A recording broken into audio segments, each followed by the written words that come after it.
listening to the Watercooler Edit with Rich and Eman. Hi everyone, and welcome back to another episode of the Watercooler Edit with my Bayut, hosted by myself, Eman, and Richard.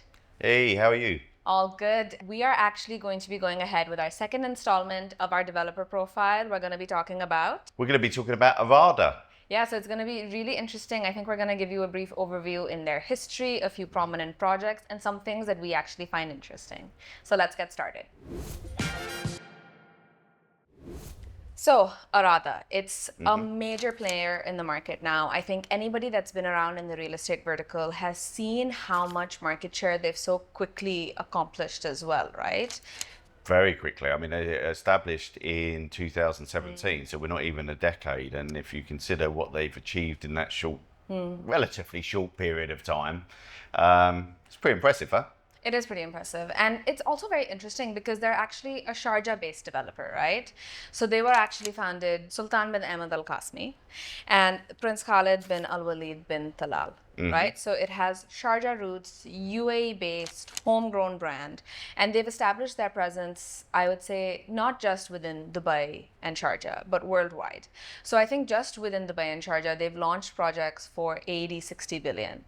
In the last 7 years, and they're not stopping there. They're actually going forward. They're going to be actually launching in Australia, from what I had read, and I think that's an AUD $200 million project. Yeah, I think they announced that back in August 2024 that they're heading into the Australian market, specifically kind of New South Wales area, Sydney, and what have you. So a global extension, basically, right? So I think it's really just the story of the developer and what they're achieving is really, really exciting. And I think another thing that maybe a lot of people may not know, but they actually in 2022 launched a sukuk, right? Which is basically a bond. And that had reached a valuation of about 400 million.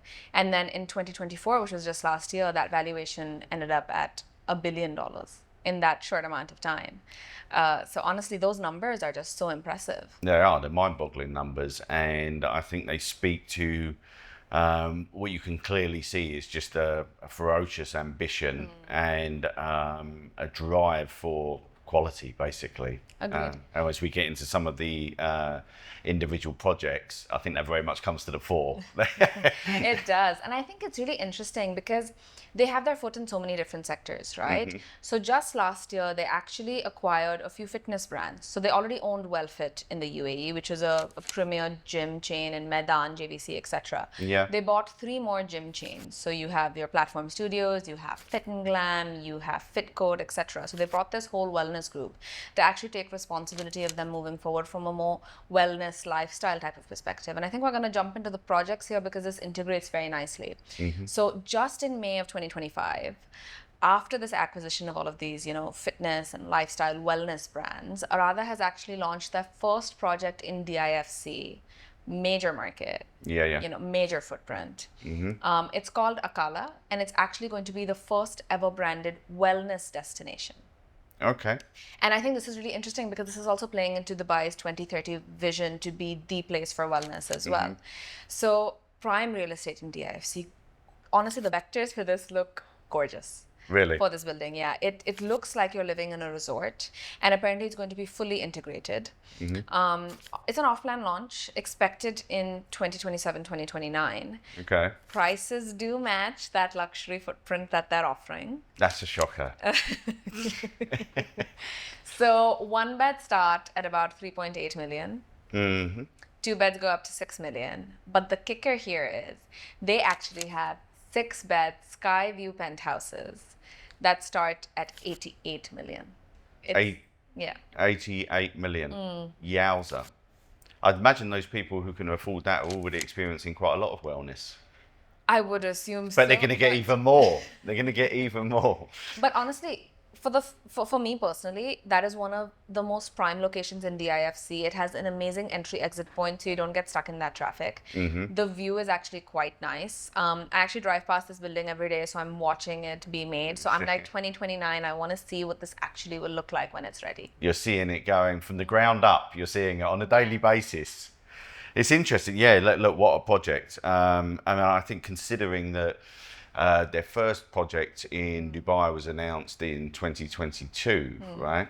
I think if you look at just the sheer amount of projects and the scale and prestige with this chief amongst them, it's kind of impressive. So, Richard, you discussed the first ever project in Dubai. I think this is a good opportunity to showcase their first project in Sharjah. Throw it back to where it all began. Exactly. So they actually launched Nasma Residences, which is a townhouse and villa community, fully sold out at launch. To date, all 6 phases have actually been delivered. So it's a fully completed community, massive success of a project.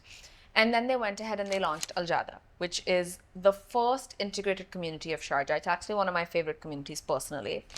It has so much that they've packed into that community. There's housing, there's schools, there's an entertainment complex, there's a skate park, there are restaurants, there are hotels. They've literally made it like a mini city within a city. And it's, when you go there, you don't feel like you're even in the UAE, let alone Sharjah. Everything is so calm and it's so green, and they've done such an amazing job with this community. Wow. So It's really like transformed, I would say, the Sharjah real estate space. how far into Sharjah is it? So, for example, if say you're driving from Dubai and you just go... It's on the border, more or less. Is It's it- very close to the university city side. Oh, okay. Got you. Yeah. And I used to go there quite So really, often. really well placed. Yeah. Yeah, it's really well placed, really central, and they have so much that's going on there. So I think that's really interesting. And the latest project that they've actually launched in Sharjah is the first ever Anantara in Sharjah.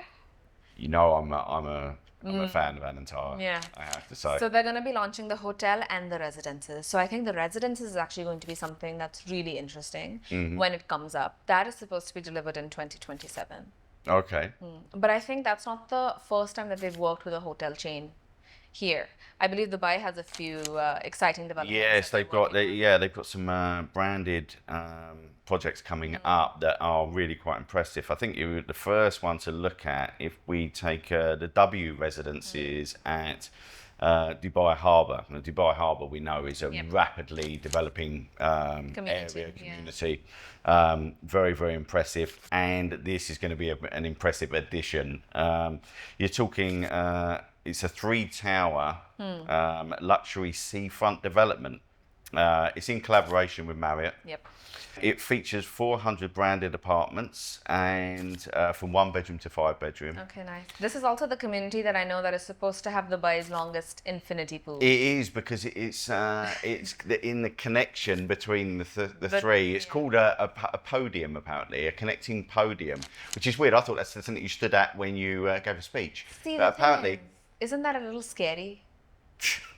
I'm going to wait for this development to come out, and I think it's really ambitious. I think it's really cool. it looks stunning, I have to say. I'm from the generation that has watched Final Destination. So I'm watching them at the moment. I'd seen the first 3, but I am now watching the 4th one and the 5th one before I watch the one Interesting. that's just come out. And sorry, guys, there's just a little bit of... yeah. So for me, I'm like, does someone bite it in an infinity pool?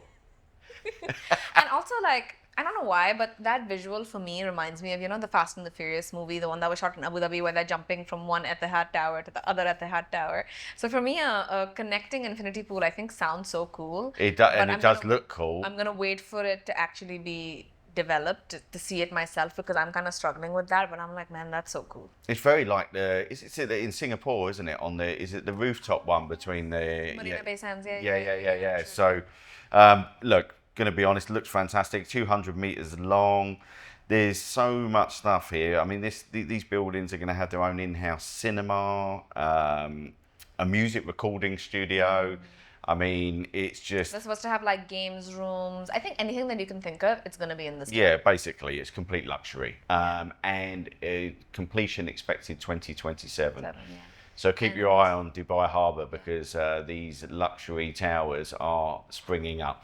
And I think what's also interesting is that you have that on Dubai Harbour, but they have another development with Armani on the Palm.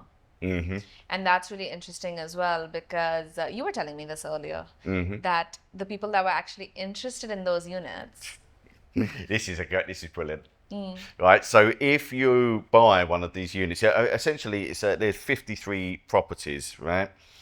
The smallest two-bedroom apartment is 2,657 square feet, up to the presidential suite at 43,380 square feet, which is pretty impressive.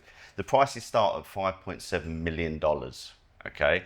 So that's now, like 20 million dirhams starting price for a 2-bed. Yes. Right.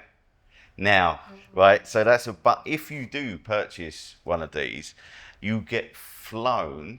Well, we're in the process of purchasing. You get flown to meet with Giorgio Armani himself because he has been personally involved in the Design interior. process. Yeah, it's a Japanese architect named. Tadao Ando. Thank you. Yeah. You're so much better at the pronunciation than me.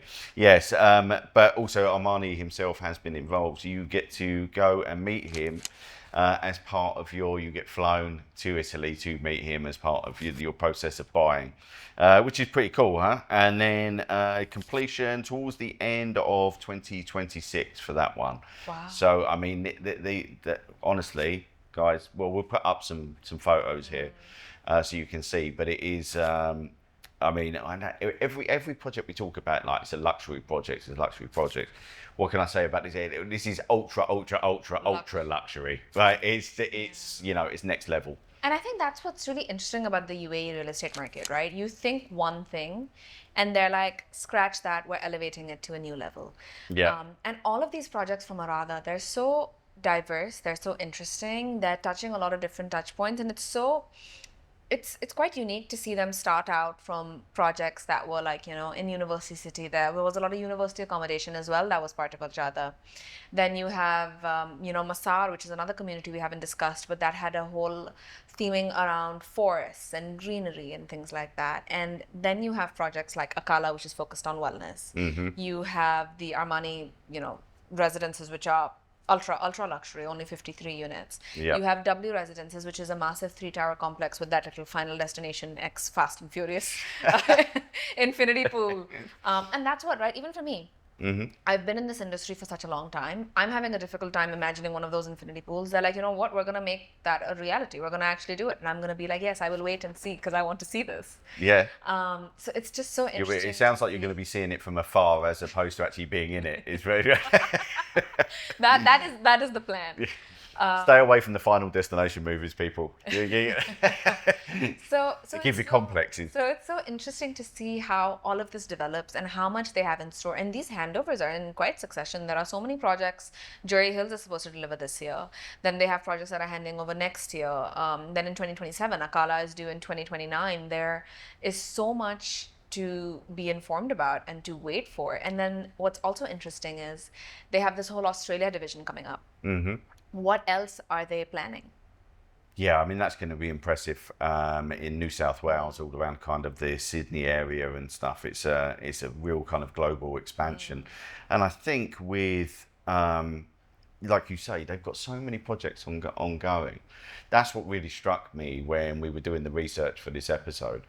That you look at it and you're like, wow. I mean, it's an eclectic mix of projects, but it's just like the sheer ambition and level of quality it's a bit of a jaw dropper, to be honest. And it's a mix, right? You have wellness, you have greenery, you have villa communities, you have apartments, you have hotels, you have, branded residences. You have all of the stuff that Arada is doing. And it's so cool to see them do that and actually transform what we're looking at in this industry. I'm sure with the Jury Hills at Jumeirah Golf Estates as well, that, I mean, you were talking about greenery, that every single property has direct access to greenery. True. Like, and we're not talking about like a bush, which are it's like proper access, you know what I mean? But I love that. We're seeing this more and more, aren't we? Like complexes theme based around it doesn't even have to be, you could say it's not a theme, it's like around like lifestyle, it's yes, like an yes. ecosystem, a community that they're building. And I think that's so refreshing in this industry where everything is kind of cookie cutter or like, things are very generic. It's like, yeah, this is what you're getting. I feel like they're creating something that is properly unique. Yep, completely agree. And also, like you said with the gyms that they've purchased and what it kind of fits into that, and that whole narrative that they're cultivating, a genuine narrative that they're cultivating. basically, exciting times. I feel like I sound like too much of a fangirl. I genuinely am just actually excited. And I think it'll be... But no, look, I mean, you don't. They are exciting projects, you know. I mean, like I said, when we were doing the research, I was kind of blown away by it, to be honest. So, you know, it's going to be to see these projects actually come to fruition. It's going to be pretty special, I think. Yeah, you know? it is. And that brings us to a close for this episode. If you want any more information about Arada, about the projects that they have, we have an accompanying post about them on my Bayut. We do indeed. Yes. So it'll even talk about projects like Masaar, which we didn't go into too much detail about. And yeah, you know, you can get all of that information there. And we hope you enjoyed this episode, and we'll catch you in the next one. Cheers, guys. You're listening to the Watercooler Edit with Rich and Eman.